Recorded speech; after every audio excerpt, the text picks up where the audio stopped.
আজ 11ই ফেব্রুয়ারি। আগামীকাল জাতির জন্য অতি গুরুত্বপূর্ণ একটি দিন। 2001 সালের 1 অক্টোবর বাংলাদেশের জনগণ সংসদ নির্বাচনে সর্বশেষ নিজেদের পছন্দের প্রার্থীকে প্রশাসনের উদ্দেশ্য প্রণোদিত বিশেষ প্রভাব ও কৌশল এড়িয়ে নির্বাচিত করতে পেরেছিলেন। আওয়ামী সমর্থক এবং সুশীল সমাজ এবার প্রতিবাদ করে নিশ্চয়ই সমস্যারে বলে উঠবেন, কেন আমরা 2008 সালের ডিসেম্বরেও তো ভোট দিতে পেরেছিলাম। আমি আপনাদের সঙ্গে ভোট দিতে পারার তর্কে একমত। সেই নির্বাচনে কোনো কোনো কেন্দ্রে ভোট দেওয়ার হার শতকরা 100%-এরও বেশি ছিল। সুতরাং ভোটারের চেয়েও ভোট বেশি করে দেয়া নিয়ে কোনো সমস্যা হয়নি। আমিও সেদিন ভোট দিয়েছিলাম বটে, কিন্তু পছন্দের প্রার্থী নির্বাচন করতে পারিনি। ভোটের দিনের প্রায় 10 মাস আগে ফেব্রুয়ারিতে নির্বাচনের ফলাফল যে দিল্লিতে ভারতীয় পররাষ্ট্রমন্ত্রী প্রণব মুখার্জি আর বাংলাদেশের তথাকথিত সেনাপ্রধান জেনারেল মঈন ইউ আহমেদের মধ্যে বৈঠকে নির্ধারিত হয়ে গিয়েছিল, সেটা তো আমি অন্তত ব্যালটে সিল মারার সময় জানতে পারিনি।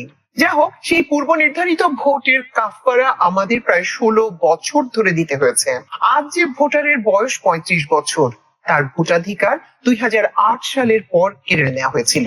জীবনে সে প্রথমবারের মতো ভোট দেওয়ার জন্য আজ রাতে অধীর আগ্রহে ভোরের অপেক্ষা করবে। আগামীকাল আপনারা কাকে ভোট দেবেন সেটা যার যার স্বাধীনতা ও পছন্দের ব্যাপার, তবে মূল্যবান ভোট কাদেরকে দেয়া উচিত হবে না সে সম্পর্কে আমার মতামতটা আপনাদের সদয় বিবেচনার জন্য উল্লেখ করে রাখলাম। জাতীয় পার্টি মার্কা যেসব দল বা ব্যক্তির কারণে বাংলাদেশে শেখ হাসিনার ফ্যাসিবাদ এবং ভারতীয় আধিপত্যবাদ মিলিতভাবে জনগণের সব অধিকার কেড়ে নিতে পেরেছিল, গুম খুন করতে পেরেছিল, আয়না ঘর বানাতে পেরেছিল, বিলিয়ন বিলিয়ন ডলার লুট করতে পেরেছিল, রাষ্ট্রের সার্বভৌমত্ব বিকিয়ে দিয়েছিল এবং যারা মুসলিম গণহত্যাকারী নরেন্দ্র মোদীর পায়ের তলায় লুটিয়ে পড়েছিল, সেই ব্যক্তি বা দল আর যে রূপেই আসুক না কেন, তাদের প্রত্যাখ্যান করা প্রতিটি দেশপ্রেমিক ভোটারের নৈতিক দায়িত্ব। সেই সঙ্গে ভারতের প্রতি বিভিন্ন কারণে নমনীয় সব প্রার্থীকে বর্জন করার আহ্বান জানাচ্ছি।